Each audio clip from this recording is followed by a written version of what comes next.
What's up, everyone, and welcome to another episode of the Fantasy Mafia Podcast, NBA edition.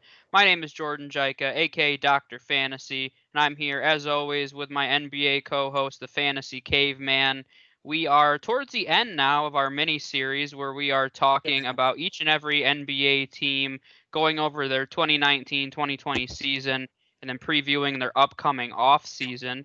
Today, we will be talking about the Indiana Pacers. So to kick off, I will recap their season last year. They went 45-28. They were the fourth seed in the Eastern Conference under head coach Nate McMillan, who is no longer there. So we'll have a head coach opening to discuss. They were swept by Miami pretty handily in the first round of the playoffs.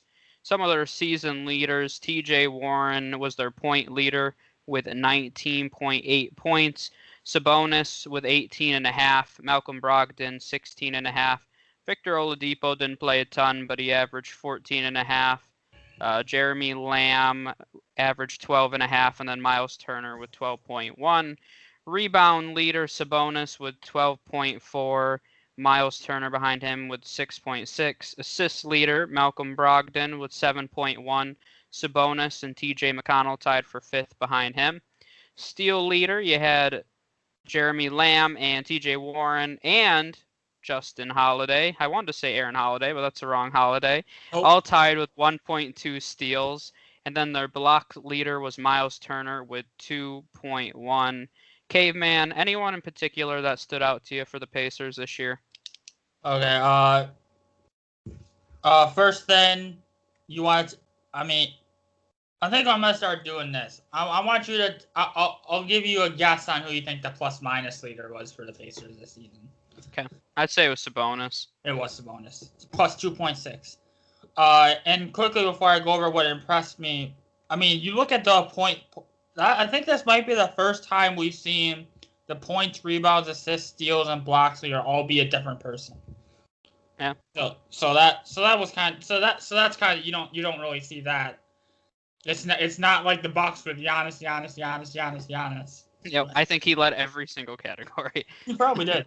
A couple of guys that impressed me. We start off with Sabonis, who really, I think, you look at him. He said 19 points, 12 rebounds, 5 assists. He was really having an all-star caliber season. It's kind of a shame that he went down right before the bubble. So we kind of, that combined with the Oladipo clearly not being 100%.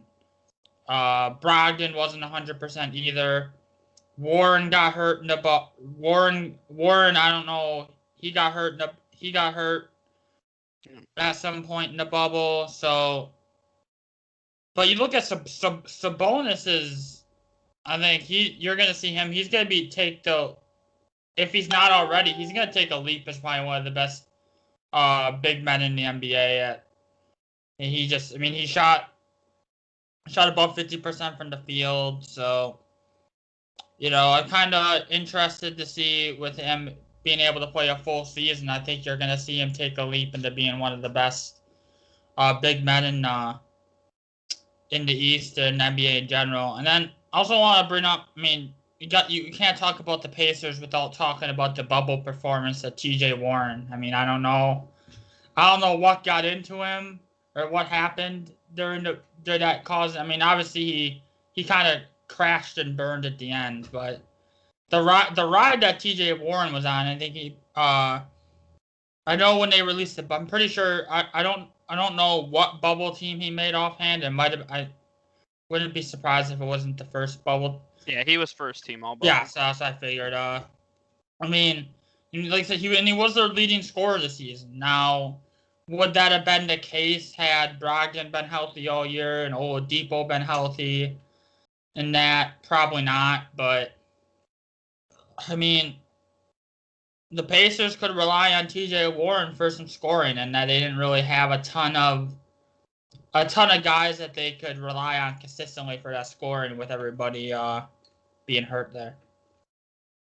Yeah, and there's not very many guys that stood out. besides who you mentioned. TJ Warren's bubble performance is a really interesting one to discuss because when you look at the all bubble first team, which one of these players doesn't belong? Damian Lillard, James Harden, Devin Booker, Luka Doncic, and TJ Warren. I mean, that was the all bubble first team, you know? So that's how good he was, though. I mean, he had a very impressive bubble run. He averaged 28 points in the bubble. He proved that he's definitely a scoring threat in the NBA. He's just got to do that consistently for a whole season. And we'll talk a little bit about the cap situation in a few minutes here, but I think kind of the key to this team taking the next step forward is going to be a lot of internal improvement next year between TJ Warren. So he's kind of that borderline all-star. I mean, him taking another step forward. And Sabonis. Sabonis, I would say, is an all-star player now. He's still very young. He's only 24 years old. I think if he can take that next step into superstar territory, which he definitely can, he's going along a similar progression as Jokic a little bit. Jokic, it took him a few years to really turn it on, and obviously we know how he's performing now. So Sabonis is still really young, and I think he's taking the right steps to become a superstar, and I think that's really key for this franchise moving forward. Besides that, I mean, their starting lineup is very solid, and we'll look at that in a minute. Miles Turner is very good defensively. One thing I did want to mention with Sabonis, his player efficiency rating, which is pretty widely used to just grade players, he was 30th in the entire league. So he's really a team's #1 player. So not really a superstar, but definitely an all-star caliber player. So besides that, yeah, Miles Turner was definitely strong defensively. I mentioned he averaged over 2 blocks a game. I don't think he's ever going to become that star that a lot of people thought he could be, but I like Miles Turner, but it's look at it. I was definitely expecting more rebounds out of him. Like what, 6.5 rebounds for a guy that's 7 foot. I mean, and a lot of questions, you know, and this will be another bigger question mark going forward for them, is does that Sabonis and Turner pairing work? Is that going to work long term? I think that might be. You've heard some rumblings about them possibly moving on from Turner this offseason, but we'll have to see there. But I mean, I like Turner, but he's one of the more frustrating players to watch in the NBA. Yeah, I would agree with that. Let's go over what their starting lineup looks like currently, and then we'll talk about some of their free agents. Starting point guard right now is Malcolm Brogdon, who we also didn't really discuss, but he had a really solid season last year as well. Behind him, you have Aaron Holiday, and that is correct. It's not just an Aaron Holiday. They had both the Holidays last year. Oh, they did. And then they T.J. McConnell behind him at the 1. At the 2, Victor Oladipo, Jeremy Lamb, Aaron Holiday. At the 3, they had T.J. Warren, Justin Holiday. And then Doug McDermott played a few minutes there. At the 4, they had Sabonis, Doug McDermott, and Jakar Sampson. And then at the 5, they had Miles Turner. Sampson can play there, but they really don't have many names behind Miles Turner on the depth chart at center. They have Sabonis listed as their backup center right now, so not really much depth there. I'll go over some of their free agents that they have here and how that's going to impact their depth chart. Not too many big names. Justin Holiday is going to be a free agent. Jakar Sampson. I have to mention all these minimum salary and two-way contracts because Caveman gets mad if I don't. Elise Johnson, Brian Bowen, and Naz Mitru Long. He was on a two-way contract. That's a cool name. So, I'm trying to see if they have T.J. McConnell has a team option for $3.5 million. I believe that's all the options that they have here. So not many big names. One thing I will mention, right now in committed salaries, they have $124 million heading into this season. Usually teams don't really want to go over that 135 to 140 range right now. Otherwise, they're going to start getting into the luxury tax. So really not much room to play with here. So do you think that they need to retain any of these lower end players? And do you think that they should pick up McConnell's option? I mean, what I didn't remember. What did you say McConnell's option was? $3.5 million. That's not gonna make or break them either way. So they can pick that up. He's a nice solid depth guard, but I mean, Justin Holiday is the big name here now. Based on their cap situation, and based on the fact that when we talk about almost every single one of the pods that we've done, Justin Holiday's name has came up. So I think that's a pretty good indication that the Pacers will not be able to retain him. I mean, they just don't have the financial means to retain Justin Holiday. So as much as I think he'd be perfect for them to be able to retain, I just don't see it possible given their cap situation. So it's unfortunate there. Yeah, I mean, I think it'll be challenging. I will say that, does it help that his brother plays there? I mean, that's a question to rise up. It will say that the Pacers can afford to pay him 12 to 15. I think really that's going to be their max here, or somewhere in that range, and that's really all that they'll have open. I mean, can they afford to give him that, and would Justin Holiday accept that? Maybe, and I'm not sure if he enjoys playing with his brother. I think that can go either one of two ways. So, but I mean, I think that's a question too. Maybe that's something a lot of people aren't considering. But if he wants to stay there, the Pacers do have a little bit of money, and I don't know how much he's going to command on the open market. Honestly, would it really be above that 12 to 15 million mark? I'm thinking he might be in that.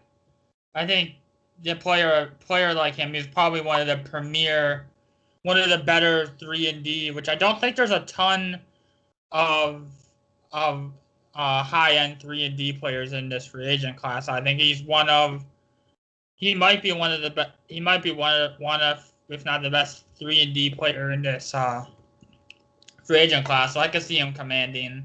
I wouldn't be shocked if I see him getting around $15 million a year. Yeah, and that would really be the maximum that they could offer him. I mean, that might even be pushing it a little bit. But like I said, if he wants to stay and play with his brother, that might be a consideration for him. So we'll go over, not much to talk about free agent-wise here. We'll go over and talk about some of their off-season needs. And I know we'll talk about the head coaching vacancy a little bit as well. So what notes do you have here? Yeah, might as well. I mean, obviously, the off-season needs. Biggest thing for me is obviously you gotta find a head coach. You really can't do a ton without a head coach. A couple names. I mean, a name that I'd like. Although they are, as of this episode, they're strongly expected to hire Ham, who was the assistant for the Bucks, but that doesn't really do anything for me. He's just kind of like a name.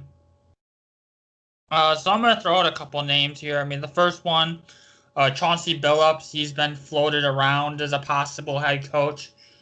I mean, no head coaching experience, but we just saw it with the Nets hiring Steve Nash. That honestly isn't that big of a deal in today's NBA. I don't think there's a lot of teams that don't care so much for a guy that has the head coaching experience. They're willing to go out on a limb and kind of take chances on guys. I think when you talk about Chauncey Billups, who is one of the better point guards in recent memory. I think if any position has a chance to succeed as a head coach, it's going to be a point guard, and especially one like Billups. So I'd like to see him get a shot along the lines of what Steve Nash just got. Another name, and this is kind of like a pipe dream for maybe the whole Indiana fan base, but what do you think about Reggie Miller coming out of the analyst ranks? I mean, it sounds crazy, but you got people. Reggie Miller might be the most beloved Pacer of all time, and he's currently an analyst, but we saw Steve Kerr make the jump from analyst to coach, and that turned out pretty, well, I would say, for Steve Kerr. So, I mean, obviously, it might not be that much of a realistic option for him, but I think That's a fun name to throw out there. What do you think? I mean, I'm sure Pacers fans would absolutely love it. I mean, I don't know Reggie Miller. I mean, I don't know how to say it nicely exactly, but I Ooh, feel like he's the kind of guy. It'd be like Michael Jordan. I don't think Michael Jordan would be a good head coach because he just had this natural talent, and sometimes it's hard for guys like that to coach. I mean, we've seen very rarely have we seen a superstar player become a really good head coach. I mean, that's been the reality. It's happened several times. It tends to be more of those point guard guys that we consider to be leaders on the court during their playing days. I mean, Reggie Miller got a little hot-headed during his time on the court. I don't know if he has the right attitude, honestly, to be a head coach. That would be my only question. It would be fun to watch, don't get me wrong. As yeah. somebody that's not invested in the Pacers at all, I I would know, like right? to see it. We're not Pacers fans, so they can do it all they want. I mean, I honestly think, based on the finalists for the head coaching job right now, I think it's going to be somebody very uninteresting. I think they're looking, based on the finalists that I've read. I mean, you mentioned Darvin Ham from the Bucks. They're looking at a lot of assistant coaches right now. Seems like they're going in the direction of hiring a first-time head coach, which is kind of an interesting decision. But other names that are not confirmed, but rumored finalists right now.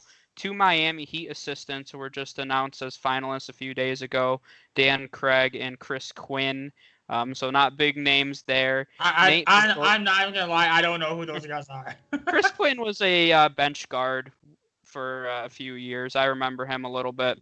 Nate Jorkin, who is currently a lead assistant for the Raptors. Oof. You mentioned Chauncey Billups, who's been rumored to be one of the finalists. Mike Brown interviewed for the position, but it seems like he's not going to be a finalist for the job. So that just tells you the direction that they're going in. Yeah. And then it is rumored that Mike D'Antoni has interviewed there. Doesn't seem like he's a finalist, but he has interviewed there. So, but Why is he getting interviews? I mean, Why? I guess he kind of makes sense for. I mean, the Pacers are in a weird position, and we'll talk about their future shortly. But it really seems to me that they're going to go in the direction of somebody unknown, and I don't necessarily have a problem with that because there's nothing wrong with going into the unknown. Mike Malone with the Nuggets is a prime example. I mean, nobody really knew who Mike Malone was. He came from a great coaching tree, and he's done great with the Nuggets. So if there's a assistant coach that fits the style of play that the Pacers want to have, I don't think there's anything wrong with this. I don't think this is a team that's rebuilding. I also don't think this is a team that's winning a championship. So they're in that weird middle range, which is perfect because they were the 4 seed last year. So they're literally just that mid-level playoff team. So I'm interested to see who they hire. I don't think hiring an assistant coach with no experience necessarily means they're rebuilding. I think a lot of people read into it, but they're looking at top assistants from the top teams in the leagues. I mean, we're not talking about them hiring somebody from the Knicks here. I mean, we're looking at the Raptors, the Bucks, the Heat.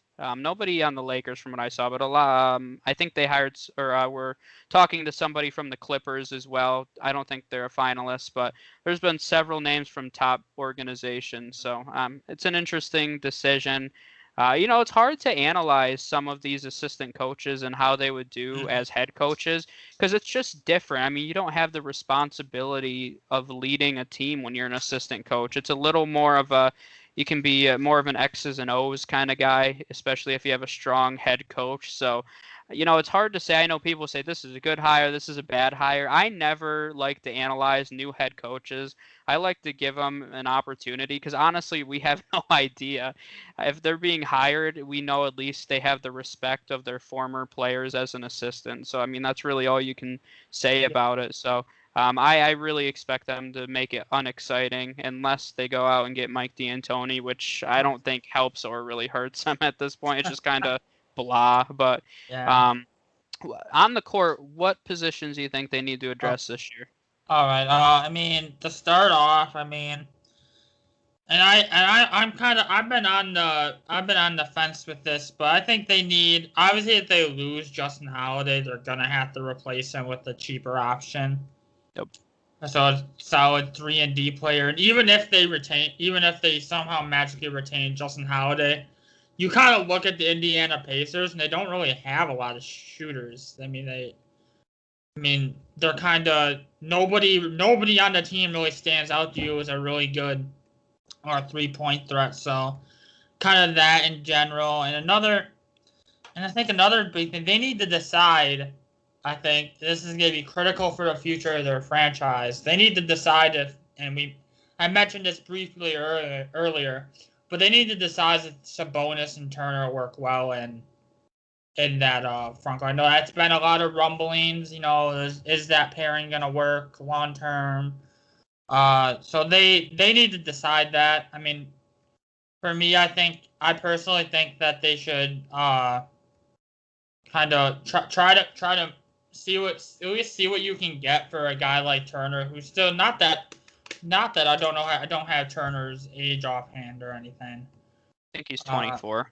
Okay, so he's still young yet, but I just think I would like to see them move Sabonis to the 5 and obviously Warren at the 4, and then find a strong 3-and-D player to slide into that 3 spot here. What do you think of the long-term pairing of Sabonis and Turner in that front court? Do you think it could work? I mean, I think it can. Miles Turner, I think of as more of a I mean, it's hard to say. I mean, a lot of their skill set can cross over. I think you saw for Miles Turner, I think he will be frustrated enough to where he wants to leave. I mean, one of the reasons he struggled in the paint getting rebounds was because of Sabonis. So you can definitely see where their skill set cross over a little bit. I don't know. I mean, I think if you use Sabonis off the ball a little more, or I mean, out of the paint a little more, I think it can work. Because Miles Turner, I think of as a little more of a traditional center, personally. So I don't know. It's tough. Do I think it's a perfect pairing? No. Do I think it's the worst pairing in the world? No, I mean, we saw Miles Turner stretch his game a little bit and start to play out of the paint a little more. He took 4 threes a game last year on average. He didn't shoot a great percentage, but he was trying to change his game a little bit. That's the first time we've really seen him take a good number of threes every game. So I don't know. It's one of those pairings for me. I would probably move on from it personally because my philosophy is always if it's not going to win you a championship, then what are you wasting your time with? And I mean, that's the reality is I don't think that's a championship combination. But if they think either one of those players can play out of the paint more, I think it can work. But I think they have to ask themselves that internally. The one that we were talking about before this episode started was Victor Oladipo a little bit. So I'll mention him quickly. I think that's an interesting name. I've seen a lot of trade rumors with him. This well, I guess it's not the off season. Yeah, I want to say off season, but it's not quite it's the Pacers off season. The Pacers off season. I've seen quite a few rumors with Victor Oladipo moving on. We'll see. I mean, this is the last year of his contract. If this was a long-term deal, I think it would make more sense for them to try to get rid of it. I mean, they're kind of in a situation now where I think Victor Oladipo does help this team win short term. So if the package isn't right, I wouldn't be running out to trade Victor Oladipo. But I've seen some scenarios potentially where the Knicks will overpay for a guy like Oladipo just to get some talent. In that case, yeah, absolutely get rid of him. But I mean, it has to be the right package. I wouldn't trade him for like a 2nd-round pick. I just don't think that's worth it long term, even to get the potential of a young player. Because Oladipo did struggle in the bubble, but he averaged almost 18 points in the playoffs. So you started to see him kind of come around a little bit. So I think with a full off season of rest, he'll be good to go for next season and could be an important piece. So I think this could be either. I think this could be a pretty boring offseason for the Pacers, especially if they hold on to Oladipo. We'll see. I don't know what they're going to do with Miles Turner because the decision's easy. If you're saying, do we keep Sabonis or Miles Turner? That's not even a question. You're getting rid of Miles Turner in that case. But I could see them keeping everybody on this roster, spending the last little bit of money they have on Justin Holiday, and this team being almost exactly the same. I mean, especially they don't have a 1st-round pick, so it's not like they can go out and grab a piece that's important to the future of this franchise. So I think it could be really unexciting. Yeah, I mean, do you have any? Do you have any other notes on their off-season needs or? Yeah, I mean, obviously, you mentioned if they do lose Justin Holiday, they'll have to go out and get a wing player. I mean, I think they need some depth behind Miles Turner and Sabonis. Both of these guys have had some injury concerns in the past, and not that that's going to affect them in the future, but there really is no depth behind those two. And there's a ton of veteran centers in this year's class. You know, I've mentioned guys like Myers, Leonard, and Mason Plumlee in the past. So I think a name like that, a veteran presence off of the bench, would be another need. That's the only other need. The only other point I was going to say is this is a team, and I kind of mentioned it before, that they are just kind of an average playoff team right now. The way that this team is constructed right now, they're not going to win a championship. Will they make the playoffs? Yeah, absolutely they will. But they're almost like the Nuggets without the star power of Jokic right now. And I said if Sabonis takes that leap, I could see the Pacers being better. But I mean, can we realistically see this roster winning a championship? I mean, I can't. You really need a superstar, at least one in today's game. And they really, I mean, I never considered Victor Oladipo a superstar. I mean, they do have quite a few stars, which is kind of interesting. You don't see this construction as often in today's NBA because you could argue that Sabonis, T.J. Warren, Oladipo, and Brogdon are all All-Star caliber players, and Yeah, very few rosters have four All-Star caliber players. But just none of them stand out to me as a superstar. So it's going to be hard for them to win a championship unless internally one of these guys becomes a superstar. I mean, yeah, it's kind of. I mean, that kind of makes their. I mean, with not having a first rounder, that kind of they really can't do anything there.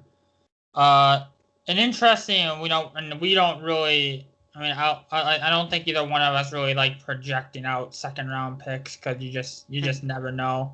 But one name that I have heard kind of floated around is your boy Marcus Howard in the second round for him. I think if with the Pacers second rounder, I honestly think they just need to get somebody that can shoot the ball. Take a chance on a guy that someone that can shoot the ball. I think Marcus Howard, it's their second round pick. I mean, why not? They most of the roster spots will already be filled next season. They don't really have many free agents. So, and I mean, if they don't re-sign Justin Holiday, I mean, again, this is a name that we throw around pretty much Mhm. every every preview, but a guy like Jay Crowder, if they don't replace uh, Justin Holiday. Now, I feel like in order for the Pacers to pull off Jay Crowder, they'd probably have to offer him their entire mid-level exception, Mhm. which that's really not a good position to be in. Not really a good position to be in. You never want to offer somebody the entire mid-level exception. That's just. But honestly, that's in the situation they're at. If they wanted to get a guy like Jay Crowder, they probably would have to do that. Because you look at Jay Crowder and the money he's going to command, there's going to be a lot of teams with Jay Crowder that throw the same amount of money at him. Yeah. You look at it, and there's going to be he's probably going to get like 10 offers that are like very similar. So if the Pacers want to be that team that kind of stick out, it's a situation where you're gonna. Jay Crowder is a perfect example of a guy that's probably gonna get overpaid Mhm. come this offseason because so many teams are gonna be vying for his services, and you're gonna have one team that's gonna want to stick out above everybody else, and how they'll do that is they'll just pay him a crap ton of more money. So Yeah, that wouldn't surprise me, but yeah, I mean, I think overall it's going to be a pretty unexciting offseason for the Pacers unless they make a move for Victor Oladipo or to move on from him. That makes it a little more interesting. I guess we'll go into where we see them finishing in the future, and I kind of already said where I stand. If this roster stays how it is, I mean, I wouldn't be surprised if they were exactly the 4 seed again. And I mean, they did deal with some injuries this year, so maybe they could finish higher than that, but I really can't see them finishing higher than the Bucks or the Celtics or the Raptors or even, I mean, they finished higher than the Heat this year, but I don't see that happening again. So, I mean, they'll be right around that 4 to 6 range in the East as of right now, and I really can't see them competing for a championship until one of these guys makes a jump to become a superstar, and it's not going to happen overnight. Even if Sabonis has a huge year next year, they're not going to be ready to take that jump yet. So I think it's going to take some time. And then after this season, we'll have a lot to talk about. They have quite a few guys coming off the books after this year, including Victor Oladipo. So that'll leave a pretty big hole in their starting lineup and give them a little bit of cap space, which they don't have right now. So I think there'll be a little more to talk about. But as of right now, I expect them to make the playoffs, maybe have a first or second round exit, and that's where it stands. Yeah, it's kind of they're just kind of one of those teams now. And we've been talking about them. We've done all our previews on the teams that haven't made the playoffs.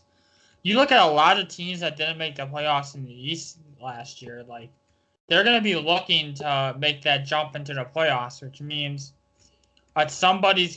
teams are gonna have to fall out. Now, I don't think realistically I can sit here today and say that Indiana Pacers won't make the playoffs because that's kind of silly, but it's a situation where I could see the Pacers, falling down to. I think they could fall down as far as 6-7.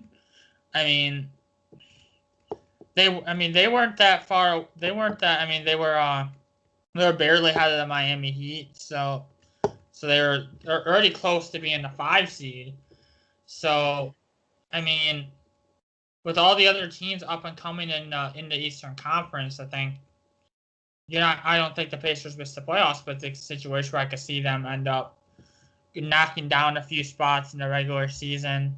And like you mentioned, they're kind of a vanilla, middle of the road. They kind of are what they are. I mean, if they move Oladipo or they move Miles Turner, then we'll have to see what kind of package that brings and see if that changes the outlook at all. But as it stands right now, they're a meh. They're okay. You're an okay playoff team that's set up for probably more than likely a first round exit. So they kind of just are what they are.